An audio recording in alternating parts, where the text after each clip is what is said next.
Thank you, Luke. For those of you who've got these translators, I mean, obviously the Francophone have their interpreters.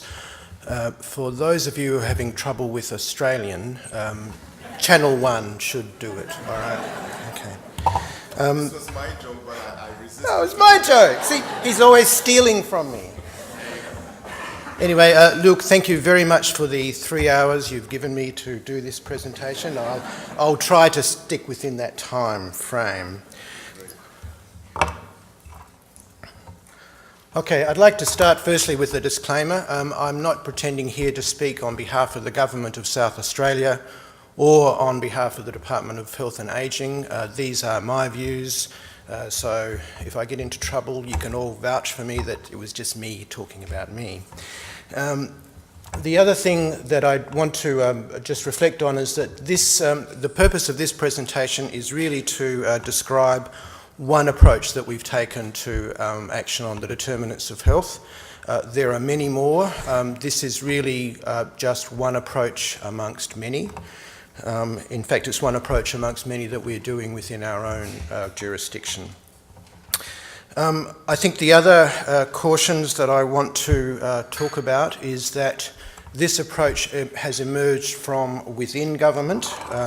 Some people certainly do health impact assessments outside of government, and they may take on a different flavour.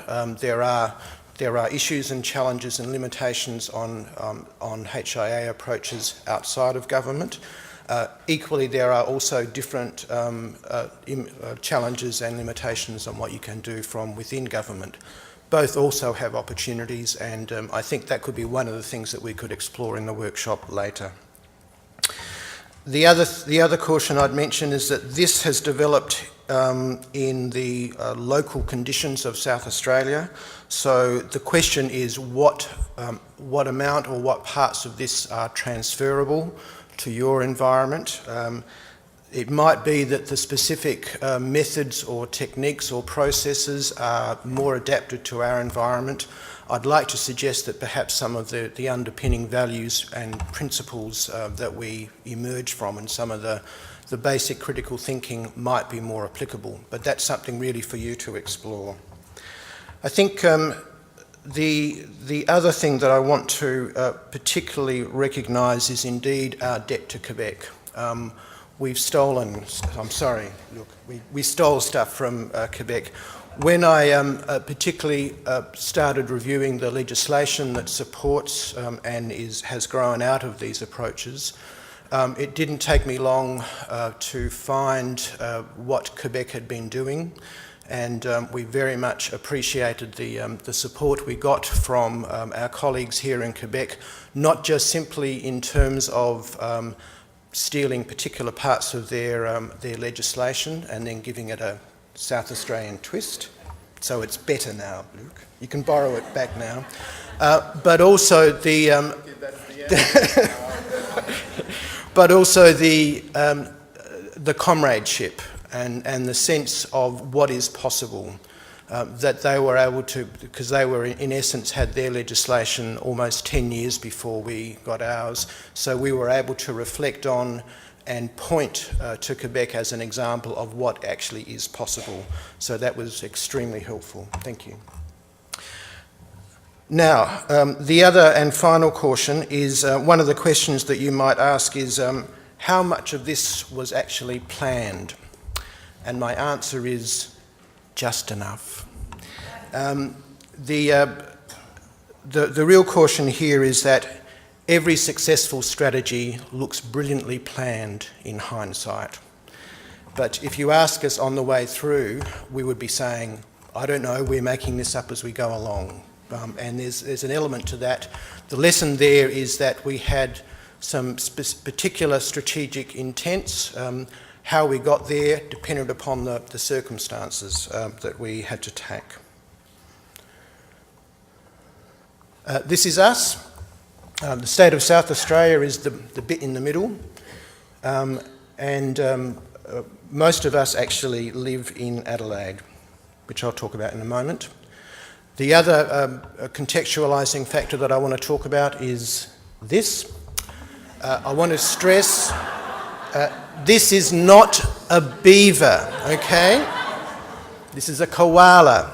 Now, the reason why I'm putting that up is, again, just to stress this point that we've grown out of our local conditions.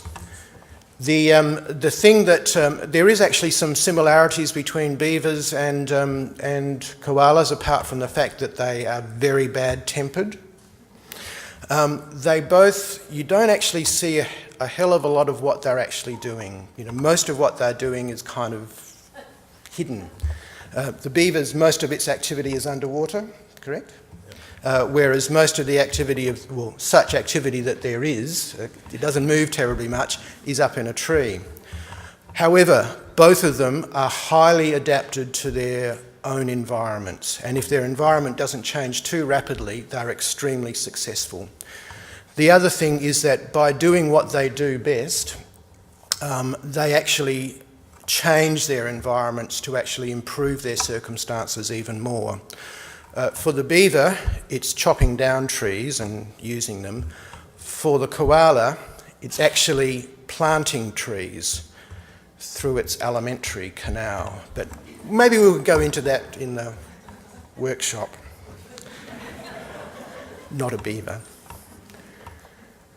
Okay, some basic facts about us. There's 1.5 million of us, mostly in the capital city of Adelaide.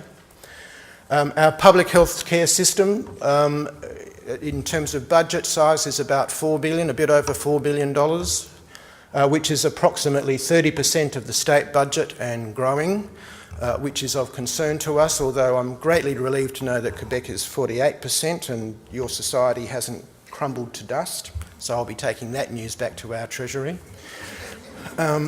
It's actually one of the about the largest employer in the state. There are about 30,000 people employed in the health system. And last year it was $125 million over budget, which in a budget of over $4 billion you might think is not too bad, except when you realise that $125 million equals or perhaps surpasses the budget of another whole government department. So it does actually have quite significance. So it's a problem, but we'll talk about that some more. In the beginning, we were doing a health impact assessment or variations on that theme, and however, the kind of response that we were getting from them were such that we had a lot of difficulty. Firstly, there was no clear mandate, and I'll be coming back to the point of mandate several times during this presentation. Often we were engaged quite late in the decision-making process, which meant that we weren't able to actually have much of an influence on final outcomes. So there was actually little chance for change, and we were perceived as being remote and judgmental in that process. And the other thing from our side is that perhaps as a result of those particular conditions, but also as a result of our own value stance, we tended to emphasise health above all other considerations, which meant that people perceived us a bit like that. The critic, the blowhard, the accuser, and the people that stopped. We, of course, perceived ourselves like this, that we were in the right, and we would chuck a thunderbolt at anybody who stood in our way. So whenever we came knocking on that door and trying to actually gain entry, this is kind of what happened. We didn't get very far, and that's because we were mainly perceived as the bearer of bad news. I think if I can summarise all this is that there's a very famous document which you would all know, which starts off with the phrase, "We hold these truths to be self-evident." In this process, there are no such thing as self-evident truths. What might be our truths, or what might we perceive as clear and solid evidence, is another language to another department or another agency. And I think we just need to have that as a cautionary thing. We, of course, didn't see ourselves as a bringer of bad news, but that was the perception. And as in politics, perception is indeed reality. So, what did we do? This is where we have to give acknowledgement to the work of Ilona Kickbush. She came to us really as a game changer. We needed to change the conversation. We needed to start from somewhere else. Ilona came to us fresh from the Finnish presidency conference on health in all policies. She was a keynote speaker there. And we were able to attract her to South Australia through a scheme called the Thinkers in Residence scheme, which was a scheme sponsored by the former Premier to bring world-class thinkers to South Australia to just get us moving in different directions. What did Ilona do? When you actually listen to her, she wasn't actually doing or saying very much different from what we were doing. You know, she was talking about the social determinants of health, how the healthcare system by itself couldn't really impact or change them, and there was a need to work through it, through those other sectors. But the main thing that was different is summed up in the phrase that you can't be a prophet in your own land. So because she was coming with both her own authority and charisma, but really with the same message, but she was able to put it in a different context. So in essence, what she particularly did was locate health within broader social goals. She emphasised the human capital dimensions and the economic gains that can be made by ensuring that health status can be improved in the population. But what she then also did was compliment the government on already having a mechanism in place to achieve it. She didn't come with saying, and you have to change everything to achieve it. You just have to slightly adjust. The state government had and still does have a statewide strategic plan. Most governments these days have some kind of overarching strategic vision or strategic plan. And what she said was, what you've already got will do the job. All you have to do is put a health lens over it so that you can see how health can contribute to helping you achieve your goals. There was no mention or even argument put forward by us or by her that the strategic plan had to recognise explicit health goals. What we were trying to do was look at how we could help other sectors. So the overall thing is that it's not so much about what other sectors could do for health, but what we could do for helping those other sectors achieve their goals. Or as my friends in Belfast when I went there said, when we told them that, was this is a plan so cunning that if you put a tail on it, you'd call it a weasel. She made a number of other recommendations, but basically the one that we went for was the getting health in all policies in place. The way we went about it was really taking it very slow in the first instance, and in the first year what we did was look at what we called a proof of concept, where we went and worked with other agencies who were prepared to put their hands up and develop an experiment with different processes and mechanisms. That worked extremely well, such that we got really our first mandate out of the state government. The Cabinet mandated this process as being a normal part of how they would roll out their strategic plan. We didn't ask for nor wanted a separate structure or separate governance process. We actually bonded with what the existing coordination and governance mechanisms were. And the group that oversighted us was a group of chief executives of other government agencies that were responsible for delivering on the statewide plan. Of very particular note is that the chief executive of the health department was not on that group, and that was quite deliberate and very important for us, because we wanted to make sure that it was publicly seen as not something that health was coming in and taking over, but health was there as a resource to support the work of the government. So, our new approach kind of looks something like that, which in a few words, is that we were prepared to walk in others' shoes and walk as far and as fast as we can to actually understand their points of view. This instrument on your right is available for sale if you would like to purchase it. It enhances our listening skills. Critical point in all this is that you have to start by listening, so you actually try and actually understand what the perspective of the other agency is, and be prepared to stop and collaborate. So, and underpinning that new approach and new thinking can be very much summed up by this famous phrase from Voltaire, and this is where you hear how terrible my French is. Le mieux est l'ennemi du bien. In other words, the perfect is the enemy of the good. One of the things that we found with our old approach is that people were so pure and committed to making sure that health was recognised and engaged and involved that it was put at the very top of all other considerations. Whereas our new approach was saying, okay, if we can just start a conversation, just start a dialogue, we don't have to be perfect at the outcome, we'll see how far we can get with this. The other touchstone for us actually comes from the Ottawa Charter. Now, when we mention the Ottawa Charter, most people go straight to those collection of strategies and take that as the guiding principles. For us, we decided to go back and actually read the preamble. And in the preamble, you'll find this phrase, that health is a resource for daily living and not an end in itself.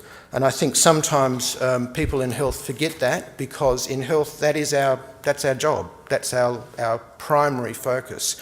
Whereas outside of the health system, it's not. And really what we need to do is look at how we can blend our issues and concerns, mon Dieu, our issues and concerns to make sure that it's covered. Two very important things that we added to our value base was complete humility, which, because I've worked with Luc for so long, is very difficult. But I've managed to cleanse myself, and we're fine now. And respect for the other's side. Where does health impact assessment fits in? To paraphrase Carlos Dora last night, he talked about using HIAs as a free-form framework, and that's certainly what we did. But in our processes, we put much more emphasis on engaging with the other agency, not as a simple stage at the beginning, but actually all the way through the process, and what we call navigation. This is one of the advantages of working within the government, which is that once a recommendation is made, it's not so much that we then leave it, because we're engaged with those agencies, we help them navigate it through. I think the thing that we stress is that whilst each individual project or issue that we look at might be important, it's the overall relationship and the strategic engagement over several years and several issues that we're actually trying to develop. There are some examples which I won't go into, but maybe we can pick them up in the workshop. But the impact on the way we did our normal, if you would call that HIAs, is that we actually got better at it because those values started to influence how we actually approached agencies more generally. Our mandate. As Timo said, a lot of the literature talks about the importance of having political commitment and high-level authorisation.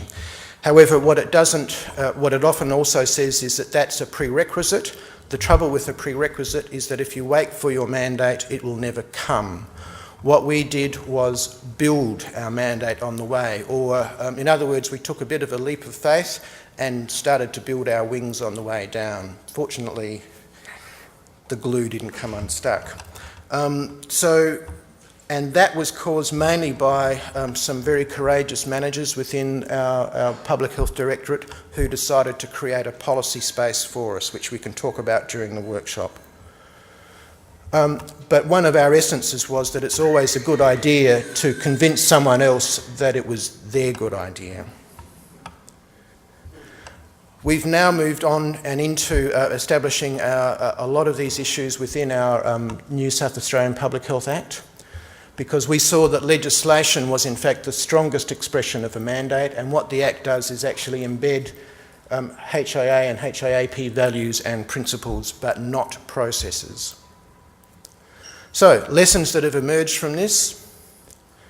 It is very important to have formality, have some kind of mandate, but recognise that it's something that has to be both built over time and indeed renewed over time. The other thing that is very important for us is to not get stuck with one thing and one thing only. We've continued to try and reinvent ourselves, to adapt to our environment, to be agile. Critical to all this is that we need to be seen to be useful, and we can talk about that in a bit more detail when we talk about some of the evaluation that we've done. And some of the things that we're now currently working on is this whole notion of subsidiarity. When we started these whole processes and this thinking, it was very much concentrated within one unit within the Public Health Directorate. To be honest, it still is largely there, even though people are very well aware of what we're doing. What the legislation does is provide us with a means to actually build some subsidiarity into this system, particularly through local government. So our next steps is to roll out this legislation, which we're in the process of doing, to strengthen the role of local government, to build stronger links between state governments, and to build procedures and processes that support this, so that we can integrate further into government decision making and integrated planning. In conclusion, just two thoughts that I want to go with. Firstly, it's this whole notion about when we use the term health in all policies, what's in it, or what's in a name. This is where I have to part some company, Linda, with using the term health in all policies as a noun, HIAP. I'm certainly aware that some of my colleagues back in South Australia also are using that, so it's something that's around. Apart from it sounding ugly on the ear, it's actually a health word. It's actually defining it in a secret language and health is very good at its own language. It's very hard to communicate. So I think I would prefer to think of something else. In fact, sometimes we might not even use the term health at all. So the first thought in terms of health in all policies, what is it? Is it a process that we use? Is it a goal of government? Or is it a slogan? I think if it becomes a slogan, we are in deep trouble. Our focus has been very much in this instance on process because that has the less threat to people. It's a process that's there to help. Yes, we're thinking about it as a goal of government, but that's at the end of the journey. We can't create the forest or the beaver dam at the beginning, so you can't start a journey at its end. So we're very much focused on process. So the other thing I want to talk about is my problem with this term, all. Health in all policies, for two reasons. I know that within health, when we use the term all, like in the slogan health for all or health in all policies, we're tapping into an egalitarian value, which is that we expect equity for all. Thinking about it from the outside, though, it has totalitarian implications to other government agencies and other sectors. Health in all policies. So I would like to make a few suggestions. I'd like to think about this term called SHIP. Unfortunately, it doesn't translate well into French, but bear with me. So I'd like to suggest we use something like that, or not at all, which is, oh, by the way, there's another P there, so it's SHIP. Some health in policies. What's it doing? Can you change it? It's not closed. Yeah. Some health in policies, please. Please, because we're working in the territory of the other sector, so we need to be humble and respectful. Some, because it doesn't have to be in all, it doesn't have to be explicit. And it also gives me a much better word on the ear. Ship. And that is very helpful for me because that's exactly the kind of thing that we're doing. Ships have to tack and move and make their way on sometimes rough, sometimes calm seas. And to get to its destination, it cannot travel in a straight line. It has to move all the time. And that's very much the essence of our approach. Thank you.